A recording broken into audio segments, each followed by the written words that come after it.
Okay, hey everyone. Welcome to this video. Glad to see you're sticking with the materials, of course.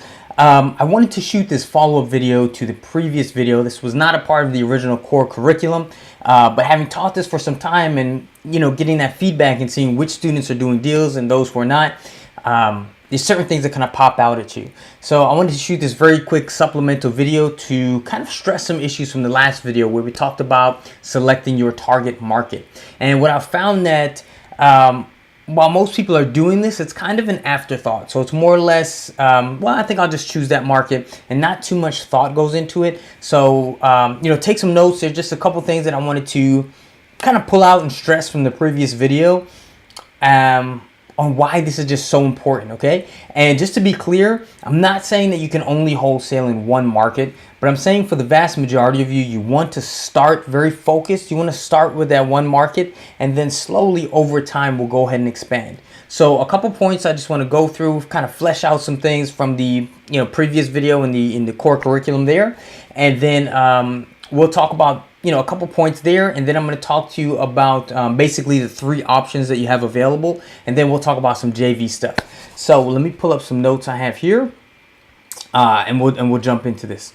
Okay, so first thing I got here, again, it's not that you have to stay in one market, but remember in that previous video I made the analogy about mining for gold. So you don't want to skim very lightly over this wide area. First, what you want to do is make an educated, choose your target in an educated fashion, and then you want to go very narrow, but go very, very deep. So again, like mining for gold, if you're just, digging 2 feet down over a wide area, wide circumference, it doesn't matter. You could cover the entire United States or wherever, you're not going to hit anything. But, if you do your market research and say, okay, well, XYZ person was successful here, I'm going to choose this area, and I'm just going to go very, deliberately, and go very narrow and very deep, you're much more likely. And then from there, you can start to branch out into other markets, right? So again, people ask me why I don't move to other markets. And while that might be my plan for the future, as you know, I focus strictly on doing my deals here in Florida.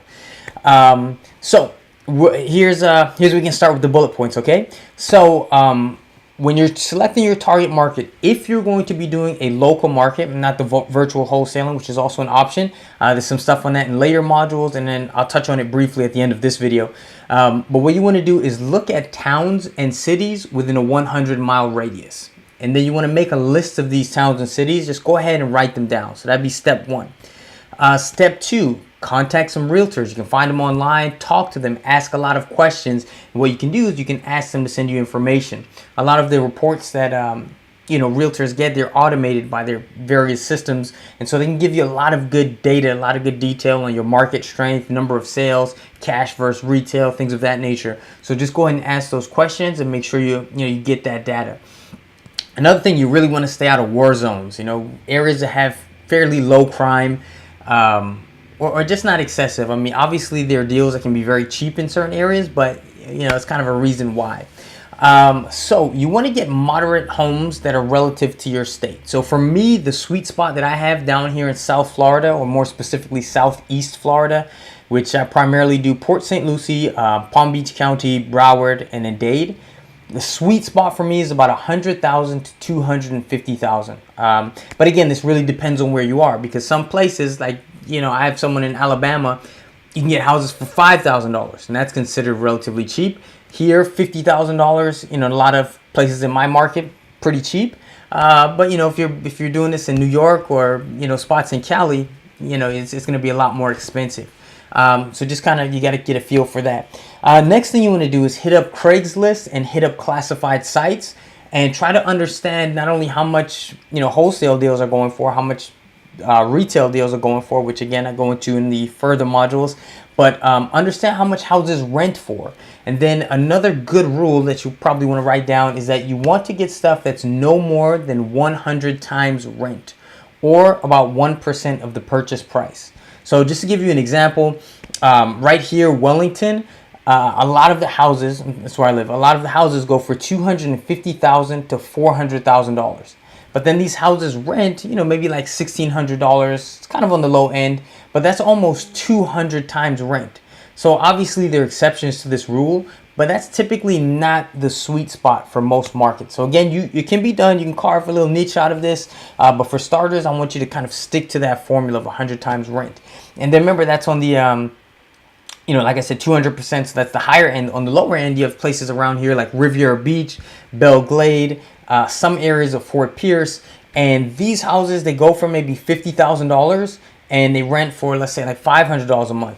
So the numbers work, but a lot of these areas, you got high crime, you got vandalism. They can be, kind of those war zones. So you kind of want to stay out of those areas as well.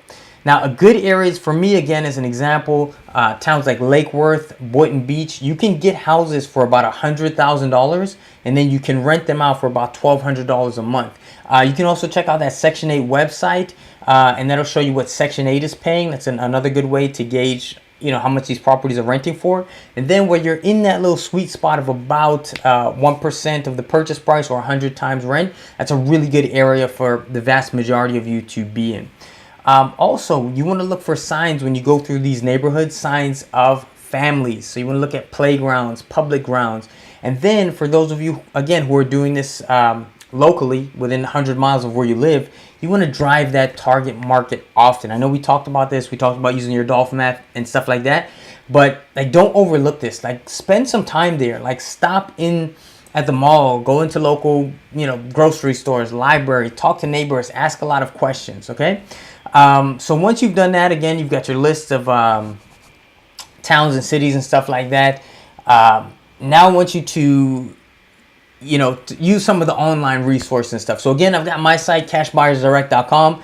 Also in the membership portal, you guys have the Copious Cash Buyers e-report. So you can go ahead and download that. There's a lot of good information in there about creating heat maps and how to, assess where the demand is, especially for cash buyers, obviously. If you visit the site, you'll get the free list, which you can probably get some information. It's got 10 buyers on there, so you can see where they purchased. But I would encourage you just to get the whole list. That's got, usually several hundred cash buyers on there, and then you can create heat maps and see where the concentration of, by zip code or, just plotting on a map where the concentration of cash buyers, meaning investors, are purchasing. And you'll also see those zip codes, those subdivisions, and you'll also see the price point. So again, you can really assess some good demand there. Also, there are some other resources you can use. I'm going to list those below this video. I got a question the other day, someone asking me, well, there's a lot of bandit signs in the area. I'm concerned about, is it saturated? Is there too much competition, so on and so forth? I think bandit signs are a great sign, because what that means is that there are other wholesalers doing business there, and I get this question a lot, but I tell people, don't worry, look at other professions. Are people worried if they're at the top of their game? Are there too many lawyers? Are there too many doctors? Instead, you should focus on really, being the best. And we'll talk about that some more when we get into 80-20 rule and things like that. But don't worry about that for now. In general, bandit signs are actually a very, very good sign. And then also, you want to look at this thing from a perspective of, there are two ways to look at it. Is it competitive? And of course, to a degree it is, we live in the real world. But you can also look at this as collaborative, because, the vast majority of my deals I'm doing with other people, other wholesalers. So look at that as a good thing. If you get a deal, send it out not only to your buyers list, but to all the wholesalers in the area. I absolutely encourage you guys to do that. And then likewise, call them, talk to them. If they have deals, ask them to send it to you. Ask them if they want a JV. Look at it as an opportunity to be collaborative and to work together. Again, like I always say, it's better to have 50% of something than 100% of nothing. So that's another way to look at it. Also, make sure you jump in our Facebook group. There are students. A lot of you guys are in the same areas, so make sure you talk to each other so you guys can do deals together. You can also get some good intel from each other. That's another good one. And then again, talk to other wholesalers. Make sure you're visiting Urea. We have that whole list and things that we went through in the previous video. So make sure you're not just passively listening to these things, but that you are actually, doing them. You should have notes. You should have a text file, the people you spoke to, the intel you got, stuff like that. Okay, so what I'm going to do now is below this video, I'm going to put all the different resources and websites that I have available where you can look up stuff like crime statistics, and that'll really help you develop and find your target market. When you're ready for the action plan, you're going to be letting me know what your target market is, and then your primary and then the two secondary when we develop that plan. But before that, if you just want to shoot me an email to let me know that you did the exercise, that'd be cool, just so I'm, in touch. Okay, and then to the three options that we're talking about here. Option number one, you do it yourself. Now, typically, if you are out of the state of Florida, this does typically take a little bit longer. So I do suggest in the beginning talking to and working with a lot of other wholesalers to get this intel and to establish your target market on your own. Number two would be working with me, and there are paid and free ways to do that, obviously. So, sorry, catch up here. Students that tend to do deals the fastest. These are students that work with me. And it doesn't matter if you're in the state or not in the state, but primarily, and essentially half the work is done for you, because once you get a property under contract, I essentially take it over from there. I've got boots on the ground, I've got realtors, attorneys, title company, and then obviously my cash buyers list, which I have several thousand buyers on there. In addition, every Friday I'm sending out direct mail to get more cash buyers, and I've got online advertising, stuff like that. So constantly trying to grow that list. So basically, you get the contract, you send it to me, I kind of handle it from there, and then we split that up 50-50. Some people say, well, how can I do Bandit Signs if I'm living halfway across the country? Well, in Florida. Well, you can't, but you can do the direct mail, some of the stuff. Again, I go into this further in the more of the core curriculum, but you'll see the options that are available to you. We'll talk about some of the lists that you can mail to, and that's, again, the paid marketing. And then there's also the option to do the free stuff. If you don't have marketing dollars, you just you got to spend some time, but you just make calls. And again, that we go through that stuff. I believe module like 10 and 11 focus on that stuff a little bit more. So how you can get those deals. And again, once you get the contract, just send it to me, and boom, you're done. So that's how you can just take advantage of leaning on me for the buyers, and then you focus on the one side. And then again, we split 50-50. Again, I've caught flack for this. I've gotten like kind of nasty comments from some potential, or I don't know if they're potential students or just, people that are like, whoa, you just want bird dogs to bring you deals. And I'm like, yeah, absolutely. Guys, I want to stress this to you. There is nothing wrong with a win-win situation. I'm completely transparent with that. I absolutely want you guys to bring me deals, and I want to profit off of that. So that's not some huge secret. Likewise, I bring all my deals to this day to my mentor. Sometimes I get my own buyers and I close myself. Sometimes he gets the buyer and we split 50-50. That's completely cool. And there's nothing wrong with a relationship that's mutually beneficial. And I want you to kind of get that in your head as well. Likewise, you should start having bird dogs of your own. If you have friends and they're maybe entrepreneurial minded, or they're asking what you do, let them know, hey, bring me a deal, talk to people, and you kind of coach them through it. And maybe they get into the business, maybe they just do a deal or two with you, and you kick them back a little something, or split the fee, or whatever it is. Absolutely cool, absolutely fine, and I'm absolutely looking to do that. So yeah, I definitely will recommend that to you, and I guess that's kind of why. Next.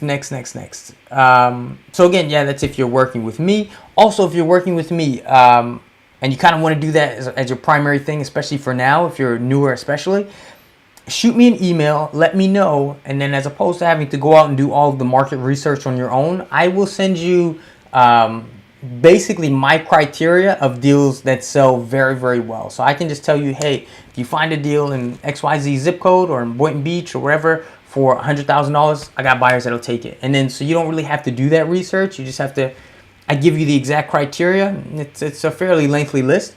You just pick some areas, you go for those price points in those areas, and if you get it, boom, there's a good chance that we'll sell it. So I'll send you that criteria, just email me and I get that out to you. Third option is more of like a hybrid option. So this is where some students will opt to, in the short term, again, a hybrid option. So in the long term, again, let's say you're out of state and far from Florida, and you're starting everything on your own from the ground up. So they will look for deals and go through the stuff that we talk about, and then their buyers list. It's kind of a passive building for the most part, right? So you're slowly building up your own buyers list and establishing your own business. Again, you should be talking to more established wholesalers in your area. But then what they also do is allocate all of the paid stuff. Let's say like they're doing direct mail or something like that. And you can do that as well.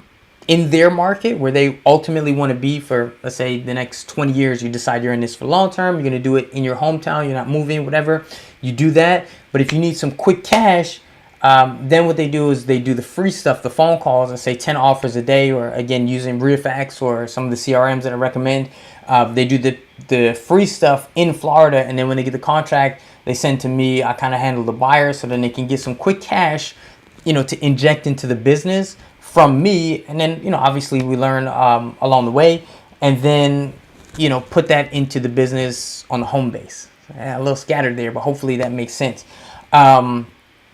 So again, like the short term is with me in Florida here, and that's for speed, to kind of get that deal done very quickly within a few weeks, boom. And then the other side is kind of the more long-term vision, where again, it could happen very quickly, but if you're starting from, ground zero and you don't have your setup and title company and a list of a couple thousand quality repeat buyers, stuff like that, it can take a little bit longer, and that's just real. It might not, but it could.